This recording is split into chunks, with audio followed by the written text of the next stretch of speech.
Well, the possibility of a major strike at Providence Sacred Heart is looming here locally. More than 3,000 nurses and maintenance workers could walk out in the near future if a contract deal isn't reached. The year-long dispute is over benefits and patient safety. If the strike does happen, who will fill their spots to keep the hospital running? KREM 2's Tim Pham looks into what could happen.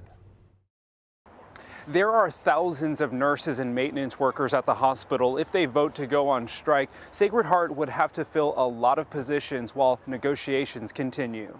One by one, nurses from Providence Sacred Heart walked into this building. We wouldn't do it if it wasn't that big of an issue. That's how big of a priority it is for us, that we have to take this step to vote and say we are ready if we have to. Union members are voting on whether or not they will go on strike. It's an ongoing issue over contract negotiations with the hospital. Nurses say benefits are being cut, but the real issue to them is patient safety. If nurses goes off, we go from a 1-to-4 ratio to a 1-to-8 ratio, so it makes it a lot more difficult for us to care for patients. Stevie Lindcrone is a nurse on the cardiology floor at Sacred Heart. If the nurses go on strike, she will be one of the nearly 2,000 nurses to walk out. This means the hospital could be short-staffed. Then they would bring in traveler nurses to come in and fill our spots during that time.